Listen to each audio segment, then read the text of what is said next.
उपासना के मार्ग में उपासक को ऐसी दृढ़ भावना बनानी है कि चाहे हमारे शरीर को भयानक पीड़ा मिले, अपमान मिले, तिरस्कार मिले, चाहे हमारा मन हमारे खिलाफ हो जाए, भोगों में आकर्षित कर दे, या विश्व हमारी निंदा करने लगे, मुझे किंचन मात्र भी कोई भय नहीं, अपने मार्ग में अटल रहूंगा। ये शपथ पूर्वक मार्ग चलना चाहिए। प्रारंभ में ही ये शपथ खा लेनी चाहिए, अब मैं प्रभु के मार्ग को नहीं छोड़ सकता, चाहे जितनी पीड़ा दी जाए या प्रलोभन दिया जाए। हर सुख का प्रलोभन माया देगी, प्रभु को नहीं छोड़ना है। जो उपासक सुख का लक्ष्य करके इस मार्ग में चलता है वो भ्रष्ट हो जाता है। वासनाएं साधना से दब जाती है, मिटती हैं भगवत साक्षात्कार या ब्रह्मबोध से। भगवत साक्षात्कार या ब्रह्मबोध तक पहुंचने के लिए उपासक को बहुत ही स्वभाव में गंभीरता, सहनशीलता ये लानी ही होगी। अगर वो गंभीर स्वभाव का नहीं है, अपनी बातें दूसरों से बताएगा तो परमार्थ से वंचित हो जाएगा। अनुभव की बातें या अपनी कमी की बातें दोनों नहीं बतानी। इष्ट देव जान रहे हैं, गुरुदेव जान रहे हैं, दूसरा कोई हमारे हृदय का परिवर्तन नहीं कर सकता। अगर हमारे हृदय का परिवर्तन कर सकता है तो हमारा आराध्य देव कर सकता है। आराध्य देव सर्वज्ञ है, इसलिए मुझे कहने की जरूरत नहीं। जो अनुभव हो रहा है उसे गुप्त रखो, क्योंकि वही अनुभव परमात्मा साक्षात्कार की मंजिल दृढ़ कर देगा। अगर अनुभव बताने लगे तो खाली हो जाओगे, परमार्थ में चलने की योग्यता खो दोगे। इस बात को धैर्यपूर्वक समझिए। चाहे जितना कष्ट हमें मिले, शारीरिक या मानसिक, हम प्रभु के मार्ग को अब छोड़ने वाले नहीं।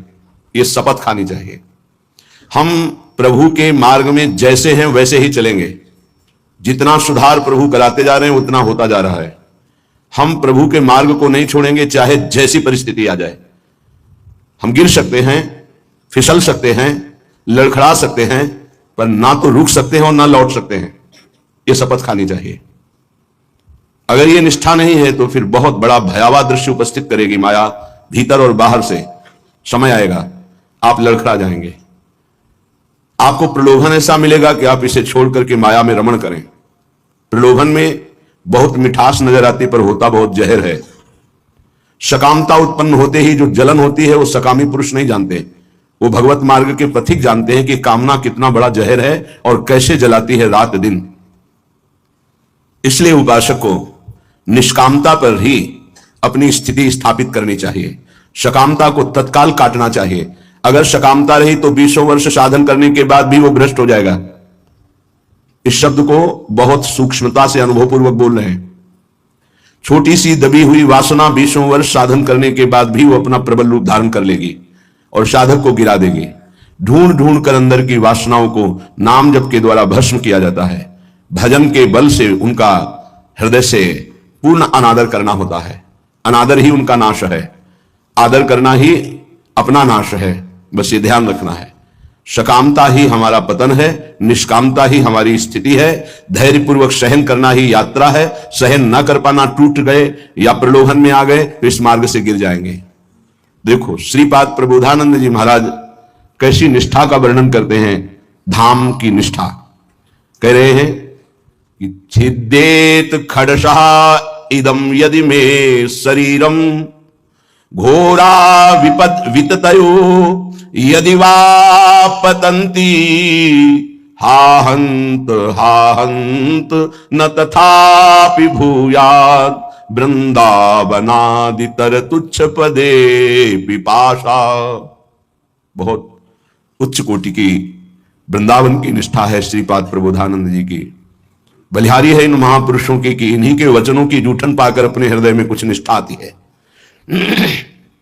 नहीं तो ये शरीर राग हमें धामनिष्ठ, गुरुनिष्ठ, नामनिष्ठ, भगवतनिष्ठ ये नहीं होने देता। इस शरीर संबंध ही भगवत संबंध दृढ़ नहीं होने देता। अनंत जन्मों से हम भटक रहे हैं इन्हीं शरीरों के संबंध में। ये पत्नी, ये पुत्र, ये पिता, ये माता, ये रिश्ते, ये नाते, ये सामग्री, ये भोग, ये बैंक बैलेंस, इसी का आश्रय लेकर हम भगवान से विमुख हो चुके हैं। कैसी अद्भुत निष्ठा। छिद्देत खडसा इदम यदि में शरीरम घोरा विपद विततयो यदि वा पतंती। यदि मेरे शरीर को पीड़ा पहुंचाई जाए वृंदावन में, अस्त्र शस्त्रों के द्वारा छेदन भेदन किया जाए, तो भी मैं कभी वृंदावन को नहीं छोड़ सकता। यह बात समझ लीजिए, बहुत बड़ी उपलब्धि है, बहुत बड़ा सौभाग्य है यदि आपको यहां एक दिन भी वास करने को मिल जाए।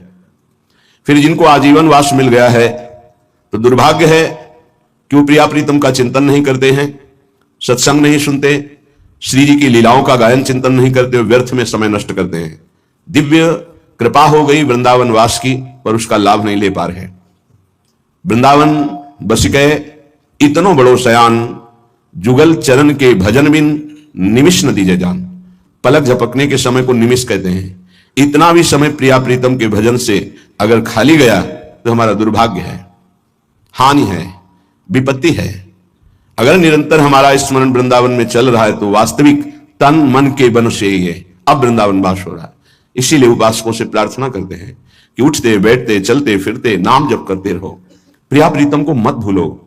ये तुम्हारा बैंक बैलेंस तुम्हारे साथ नहीं जाएगा, ये तुम्हारी प्रवीणता संसार के व्यवहार की ये नहीं जाएगी, ये तुम्हारा शरीर सुख या संपत्ति सुख ये तुम्हें प्रियालाल से वंचित कर देगा। इसका भरोसा मत करो, ये मायाकृत है।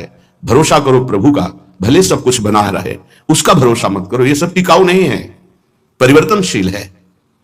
ये शरीर नाशवान है, इसको इतना प्यार मत करो कि प्रभु के प्यार का मार्ग ही छूट जाए।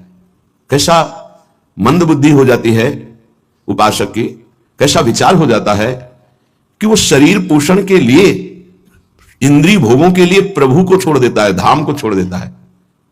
ऐसा है, वो धाम को छोड़ देता है, प्रभु को छोड़। एक विषय, एक इंद्रिय मन के साथ मिलकर ऐसी ठगाई की कि प्रभु से भी मुक्त कर दिया, धाम से भी मुक्त कर दिया, गुरु से भी मुक्त कर दिया। तभी कहा शपथ पूर्वक इस मार्ग में चलना चाहिए। हम तो आए नहीं, हमें लाया गया है। यदि लाया गया है तो अब समझ में आया कि मेरे ऊपर कृपा हुई तो मैं शपथ खाता हूं कि अपने प्राण त्याग सकता हूं, लेकिन अपना मार्ग नहीं, पक्का। पर आजकल शपथ भी ऐसे ही खा ली जाती है, उसकी सत्यता, उसका निर्वाह करना बहुत कठिन हो जाता है। प्रतिज्ञा, शपथ, ये सब में खवाई जाती है। अगर किसी भी डिपार्टमेंट में है तो उसको शपथ खवाई जाती है। आप ये गुप्त बात कभी किसी को नहीं बताएंगे, आप ऐसे चलेंगे, आप राष्ट्र की रक्षा करेंगे, आप शपथ खाइए, धर्मपूर्वक सत्यपूर्वक अपने राष्ट्र के लिए प्राण समर्पित करेंगे। आप तो परमार्थ के प्रतीक हैं, अनंत ब्रह्मांडों के स्वामी की चरणारविंद के समीप परम पद प्राप्त करना है, तो आपको तो शपथ खानी ही होगी। क्यों? यदि शपथ पूर्वक नहीं चलोगे तो आपको माया भ्रष्ट कर देगी। शपथ पूर्वक चलने पर है कि गिरूंगा, लड़खड़ा जाऊंगा, लेकिन पैर से नहीं चल पाऊंगा, तो घसील के चलूंगा, लेकिन चलूंगा प्रभु की तरफ ही। अर्थात बिल्कुल योग्यता न रह जाने पर भी हम प्रभु के ही मार्ग में रहेंगे, हमको प्रभु से अब कोई अलग नहीं कर सकता। ये निश्चय करो, इसमें बहुत बड़ी सामर्थ्य है। यदि हम परमार्थ को स्वीकार किया है, चाहे गृहस्थ में हो चाहे विरक्त में हो, अब चाहे हमारे शरीर को काट दिया जाए तो भी अंतिम समय हम राधा ही बोलेंगे। हमारे जीवन का उद्देश्य प्रभु ही है। श्रीधाम वृंदावन के वास की निष्ठा का परिचय दे रहे हैं ध्रुवदास जी। खंड खंड होए जाए तन, अंग अंग सत टूक, वृंदावन नहीं छाड़ियो, छाड़ी वो है बड़ी चूक। बड़ी चूक ये जो बाहर से भक्तजन आते हैं, इनके ऊपर श्री जी की कृपा है, पर आपका दुर्भाग्य हो जाएगा यदि इनसे आप घनिष्ठ अपनापन कर लिए। घनिष्ठ संबंध श्री जी से और श्री जी के संबंध से इनसे संबंध, डायरेक्ट हमारा कोई संबंध नहीं होना चाहिए, श्री जी के नाते से है, श्री जी के संबंध से है। एक बहुत अच्छे ब्रजरज सेवी महात्मा, इसी संबंध में चूक हो गई। कुछ लोग बाहर से आए, ऐसा कभी किसी को नहीं करना चाहिए बाहर से आने वालों को। उनकी 500 शुगर थी, बहुत अच्छे ब्रजरज सेवी, और सरल स्वभाव संतों का हो जाता है, क्योंकि हमारी स्वामिनी का स्वभाव है अत्यंत दयालु, करुणामय, सहज, सरल। किन्हीं किन्हीं संतों का बाहरी स्वभाव नारियल की तरह होता है। नारियल ऊपर से कठोर होता है, वो अंदर से देखो तो बहुत मिठास वाली गिरी होगी, उसमें मीठा जल होगा, पर बाहर से कठोर रहता है, नीरस रहता है। यह स्वभाव होना ही चाहिए। निर्विकार परम पद की प्राप्ति के लिए हर साधक का स्वभाव इस नारियल की तरह होना चाहिए। बाहर से नीरस, जटिल, कठोर, अंदर से सुकोमल। अगर बाहर से सुकोमल हो गए तो मारे जाओगे, इस मार्ग में मारे जाओगे। बाहर से रुद्र दृष्टि, हृदय ममता शून्य, हृदय ममता निर्ममो निरहंकारा सम दुखा सुखा क्षमी, श्री भगवान का आदेश है। निर्ममो निरहंकारा, यदि परम पद की तरफ कदम बढ़ा रहे हो तो सोच लो तुम्हारा मार्ग क्या है। निर्ममो निरहंकारा, किसी से कोई ममता नहीं। वो आए और प्रार्थना की कि आपकी 500 शुगर है, ये किडनी फेल कर सकती है, ये दिल फेल कर सकती है, लीवर फेल। अच्छा, हमारे यहां बहुत डॉक्टर बढ़िया हैं, ले चलते हैं, 10-15 दिन सेवा करेंगे, आप स्वस्थ हो जाएंगे, फिर आ जाइए, दवा बन जाएगी, चलती रहेगी। उन्होंने स्वीकृति दे दी, वो नहीं वापस आए, वही शरीर पूरा हो गया। आप लोग बाहर से आते हैं वृंदावन लाभ लेने के लिए, अगर आपको श्रद्धा है और कोई संत बीमार है तो यही उसकी व्यवस्था कीजिए, उसको बंबई, कलकत्ता, दिल्ली ले जाने की कोशिश मत कीजिए। उसने अपने जीवन को श्रीधाम की रज में दिया है, कष्ट से पीड़ित होने के कारण, प्रबल निष्ठा ना होने के कारण हो सकता है वो हामी भर दे, तो आपको नहीं ले जाना है। वो कहे भी तो नहीं ले जाना है, नहीं महाराज हम यही व्यवस्था करेंगे आपकी, तब तो आपकी सेवा मानी गई। आप उनको धाम छोड़वा दिए तो कौन सी अमरौती पिला देंगे आप? क्या मृत्यु पर विजय आप दिला सकते हैं? क्या श्रीधाम वृंदावन दिला देगा? हाँ, यह है कि रजोपसेवी प्रियालाल के चरणारविंद के कहीं भी शरीर छोड़े, वो तो प्रिया प्रीतम में स्थित है, पर वो लाभ जो हम लोग याचना करते हैं कि जय श्री भट्ट धूलि धूसर तन यह आशा और धार, कुछ विशेषता है, पक्का मानिया। इस रज में शरीर छोड़ने की कुछ विशेषता है, मान लोगे तो जान जाओगे। तभी कह रहे खंड खंड होए जाए तन, अंग अंग सत टूक, वृंदावन नहीं छाड़ियो छाड़ी वो है बड़ी चूक। यहां कह रहे हैं छिद्देत खडसा इदम यदि में शरीरम घोरा विपद विततयो यदि वा पतंती। यदि धार वाले अस्त्र से भी मेरा शरीर काटा जाए तो मैं वृंदावन का कभी त्याग नहीं कर सकता कि भाई वृंदावन में तो बहुत दुख मिल रहा है, अब तो चलते हैं यहां से। शपथ पूर्वक इसीलिए कहा है कि अगर शपथ पूर्वक नहीं रहोगे तो बड़ी विचित्र दशा है। हमारा धाम और धामी श्यामा श्याम बड़े कृपालु हैं, यदि आप जाना चाहते हो रोकेंगे नहीं, और नहीं जाना चाहते हो तो कभी जाना नहीं पड़ेगा, किसी भी कार्य के लिए नहीं जाना पड़ेगा। ये अपने अनुभव की बात कह रहा हूं, किसी भी कार्य के लिए नहीं जाना। और आपने निश्चय किया है कि बाहर जाकर ही हमारा काम चलेगा तो पक्का बिना बाहर जाए आपका काम ही नहीं चल सकता। और आपने निश्चय किया है कि श्रीधाम वृंदावन नहीं छोड़ूंगा चाहे मर जाऊं, तो हर व्यवस्था जो तुम बाहर से नहीं कर सकते घर बैठे हो जाएगी, क्योंकि स्वामी जी के चरणों में स्वयं अनंत लोगों की सिद्धियां लुटती रहती है। विश्वास, धैर्य, सहनशीलता ये चाहिए इस मार्ग में। अगर सहनशील नहीं हो, विश्वास नहीं है, तो फिर आप टूट जाओगे। कितना कष्ट सहूं। और आपको विश्वास दिलाते हैं इस स्थान का विशेष प्रभाव है धाम का, कि यहां विशेष कष्ट प्रभावित नहीं कर पाता। कलह कलेश न व्यापय ईठा इठौर विश्व ते न्यारी। यहां कष्ट भी आएगा तो बहुत सीमित रूप रखकर आएगा, वही बाहर जब आपके ऊपर प्रभाव डालेगा तो बड़ा भारी दुख होगा। प्रारब्ध भी आएगा तो शासित होकर आएगा प्रियाजू से, वो स्वतंत्र रूप से आक्रमण नहीं कर पाएगा, बाहर स्वतंत्र रूप से आक्रमण कर देगा। यदि घोर घोर विपत्तियां आकर हमको घेर ले तो भी हम वृंदावन नहीं छोड़ेंगे, ये शपथ पूर्वक रहना चाहिए। घोर विपद विततयो यदि वा पतंती, घोर विपत्ति आ जाए तो भी मैं अपनी निष्ठा से नहीं गिरूंगा, काट डाला जाऊं तो भी, घोर विपत्तियां दुख आ जाए तो भी मैं श्रीधाम वृंदावन को नहीं छोड़ने वाला। हा हंत हंत न तथापि भूयाद वृंदावनादितर तुच्छ पदे पिपाशा। हाय हाय, श्री बात कह रहे, हाय हाय, जो वृंदावन का वास मिला और उसे छोड़ करके किसी भी लाभ के लिए बाहर जाते हैं तो हाय हाय। हरिराम व्यास जी ने एक पद में लिखा है, इतनी बड़ी कृपा हो गई और इसके बाद भी तुम वृंदावन का आश्रय वास का प्रभाव ना जानने के कारण अन्य आश्रय लेते हो, अन्य सहारा लेते हो और यहां छोड़कर जाते हो, तो मानो अपने सर पर पादुका चला रहे हो।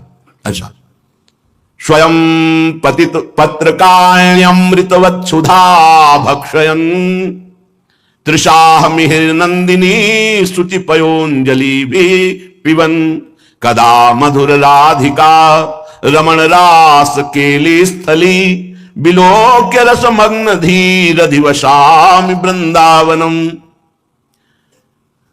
ये प्रायः तैयारी की जाती है, ध्यान रखना। जैसे किसी को आर्मी में जाना है तो दौड़ भाग ये सब, पहलवानी करना है तो दंड बैठक खान पान और युद्ध की कलाएं, कुश्ती की कलाएं सीखता है। ऐसे ही हम भगवत मार्ग में चल रहे हैं तो हमें पुष्ट भी होना है और युक्तियां भी सीखनी कि शत्रु को कैसे पराजित करना है, क्योंकि हमारे शत्रु अंतर में बैठे हुए हैं। हमारा एक भी शत्रु बाहर नहीं होना चाहिए, किसी से राग द्वेष नहीं, अंदर की वृत्ति से हमारी दुश्मनी है जो भगवत विमुख करने वाली है, उसको पछाड़ना है। तो कह रहे स्वयं पतित पत्रकाण्यमृत वत क्षुधा भक्षयन। अगर वृंदावन में हमें भोजन नहीं मिला तो हम सूखे पत्ते खा करके, यहां अमृत के समान भोजन का भाव रख करके प्राण त्याग देंगे लेकिन धाम नहीं छोड़ेंगे। सूखे पत्ते खा के कि मानो मैं अमृत पा रहा हूं ऐसी भावना से, पर हम वृंदावन नहीं छोड़ सकते। ये अपने लोगों ने अभ्यास किया, जानबूझ के अभ्यास किया है। ऐसी वृत्ति धारण की गई कि अगर हमको भोजन न मिले तो कई दिन तक हम भूखे रह सकते हैं और हमारे भजन में विक्षेप नहीं पड़ना चाहिए, और उसका अभ्यास पूरे जीवन चलाया गया। जब तक हम साधन पक्ष में हैं तब तक अभ्यास पूरा दृढ़ कर लेना चाहिए कि अगर हमें 4-5 दिन भोजन ना मिले तो हम भजन में विक्षेप ना पड़े, ऐसा अभ्यास कर लें। हम एकांत में बैठकर भजन करें, हम समाज में बैठकर भजन करें, हम बाजार में खड़े होकर भजन करें, हम यमुना के किनारे भजन, हमारा भजन का अभ्यास कहीं भी हमें बाधा ना पहुंचा पावे, ऐसा होना चाहिए। हमारी निष्ठा कितनी है, जरा विचार करके देखो कितनी है। तृषा मिहिर नंदिनी सुच पयोंजलि भी पिवन, अगर प्यास लगेगी तो उसे जल से बुझा देंगे। गंगा जल में बड़ी सामर्थ्य रही है। अब आपका तो हमें पता नहीं, लगभग 25-26 वर्ष हो गए वृंदावन की निष्ठा का जो स्वरूप गुरुदेव और रजरानी की कृपा से आया पालन हो रहा है। आगे श्री जी जाने। गंगा जल के पान करते ही, जैसे मां का दुग्ध पान करते ही बालक को भोजन की आवश्यकता नहीं होती, छोटे बालक को, ऐसे ही गंगा जी दुलार करती थी। गंगा जी में कभी हमें नदी भाव नहीं आया, कभी जल भाव नहीं आया, बस यही लगता था मां और मां का अमृत। अंधेरे पे जाके जब गले से खड़े हो जाते तो कभी कोई मन कहता मगरमच्छ ना आ जाए, तो कहते उसके ऊपर हमारी मां भी विराजमान होंगी। मगरमच्छ सवारी है गंगा मैया की, तू चिंता क्यों करता है, जब गंगा जी है तो तेरे को क्या चिंता। खड़े हुए मंत्र जप कर रहे। निष्ठाएं ऐसे थोड़ी परिपक्व होती है। हर सुविधा प्राप्त हो गई, कभी अपने को कसने की कोशिश नहीं कर रहे तो मन तुमको कस रहा है। आज ये मिल जाता तो अच्छा, तो कभी एकांत में रो करके बोले कि आज श्री जी मिल जाती तो अच्छा, जीवन की यात्रा पूर्ण हो जाती। का आज कहीं श्याम सुंदर मिल जाते, कहीं लाडली लाल मिल जाते। कभी ऐसी आकांक्षा, बड़ा दुख होता है हृदय में कि साधक आकांक्षा विषयों की करता है, वस्तुओं की करता है, वो प्रियालाल की क्यों नहीं करता है। क्या प्रियालाल को तुमने अपना नहीं माना है? क्या जगत के भोग तुम्हारी सुख सामग्री है? कैसे तुम साधक हो, कैसे तुम भगवत मार्ग के पथिक हो। कदा मधुर राधिका रमण रास केलस्थली बिलोक रस मग्न धी रधिवशामि वृंदावनम। मेरी ऐसी वृत्ति कब होगी कि मैं वृंदावन को देख देख कर रोऊंगा कि ये वही स्थान है जहां हमारे प्रिया प्रीतम रह रहे हैं और खेल रहे हैं और मेरे नेत्र देख नहीं पा रहे हैं। कब ऐसा वृंदावन कृपा करेगा कि मैं देख देख करके मगन हूं कि मेरे प्रिया प्रीतम कैसे रास कर रहे, मेरे प्रिया प्रीतम कैसे वन विहार कर रहे, मेरे प्रिया प्रीतम कैसे झूला झूल रहे, मेरे प्रिया प्रीतम कैसे जल विहार कर रहे, नौका विहार कर रहे। साक्षात पुरौ श्री पुरुषोत्तमांघि सेवा रसादप्यधिको रसौघा शंदेत वृंदा विपिनेप्य दृष्टे राधा प्रियेत्रोद्धव एव साक्षी। पुरुषोत्तम भगवान वासुदेव देवकी नंदन का निरंतर सानिध्य प्राप्त करके भी जिनको प्रेम का परिचय प्राप्त नहीं हो पाया, और वो जब वृंदावन की रज में आए तो बिना किसी साधन के प्रेम प्राप्त हो गया। इसके साक्षी उद्धव जी हैं। श्रीपाद कह रहे हैं कोई उनको साधन नहीं करना पड़ा। गोपी जनों के दर्शन, संभाषण, चरण धूलि, इसका स्पर्श होते ही प्रेम का प्रादुर्भाव हो गया, क्योंकि तैयार भूमि थी, भूमि तैयार थी, बीज के अंकुरण में देर नहीं लगी। अपने लोगों के ऊपर कृपा है, उसी रज में बैठे हैं, उसी रज में वास करते हैं, पर भूमि तैयार नहीं है। रोज ये सत्संग हो रहा है तो मानो किसान जैसे अपनी खेती को जोत करके उसे तैयार करता है, ऐसे मानो सत्संग आपके हृदय की भूमि को तैयार, ये जो शपथ पूर्वक चलिए ये भूमि तैयार की जा रही है। लेकिन आप देखिए कहां साधक भूमि तैयार कर पाता है अपने हृदय की, जहां थोड़ी सी प्रतिकूलता की छाया भी आई कि भाग खड़ा हुआ। प्रतिकूलता नहीं आई, अभी प्रतिकूलता तो जानते नहीं, प्रतिकूलता की छाया आई कि भाग खड़ा हुआ। जो राधा प्रिय इस वृंदावन में वास स्वीकार करके रहने से रहता है तो बिना किसी अन्य साधन के उसके हृदय में प्रेम प्रवाहित हो जाता है। इस बात के साक्षी हैं उद्धव जी। कोई साधन नहीं हुआ। जब वृंदावन आए तो इस रज की कृपा से ऐसे महाप्रेमी हुए। भगवान की कृपा से आज भी गिरिराज जी की तलहटी में वो अव्यक्त रूप से विराजमान रहते हैं, कभी तलहटी नहीं छोड़ते। प्रकट में बद्री बन गए लेकिन अप्रकट में यही रहते हैं गिरिराज जी की तलहटी में। उद्धव कुंड परिक्रमा मार्ग में मिलता है, उसी क्षेत्र में श्री उद्धव जी महाराज विराजमान रहते हैं। हमारे हृदय में यह अनुभव होना चाहिए कि हमारे ऊपर प्रभु की विशेष कृपा है। बस उस कृपा का अवगाहन, कभी दिव्यता की तरफ सोचिए। अपनी इंद्रियां और मन ये पार्थिव भोगों की तरफ ही सोचता रहता है। कोई पार्थिव व्यक्ति अनुकूल हो जाए तो हम नाच पड़ते हैं। प्रियालाल तुम्हें प्यार कर रहे हैं, तुम्हें नहीं दिखाई दे रहा, तुम्हारी समझ में नहीं आ रहा कि तुम्हें श्यामा से हम प्यार कर रहे हैं, इतना प्यार कर रहे हैं। हम मांग कर रहे हैं पार्थिव व्यक्ति के प्यार की, कोई प्रगट में मनुष्य हमें प्यार करे। हम मांग कर रहे हैं इंद्रियों के भोगों की, सच्चिदानंद सुख देने के लिए हरि गुरु तैयार है, हमें वो नहीं चाहिए। ये दुर्भाग्य है हमारा।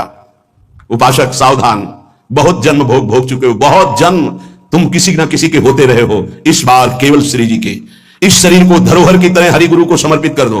ये आपकी वस्तु है, इस पर अब मेरा कोई अधिकार नहीं, तो हरि गुरु आपको समर्पित कर देंगे। लो, हमारा संपूर्ण वैभव आपका है। आप करके तो देखो, बड़ा सस्ता सौदा है। शरीर तो तुम माया में कितनी बार समर्पित कर चुके हो। एक बार मायाधीश प्रभु श्री जुगल सरकार को अपना जीवन समर्पित करके तो देखो।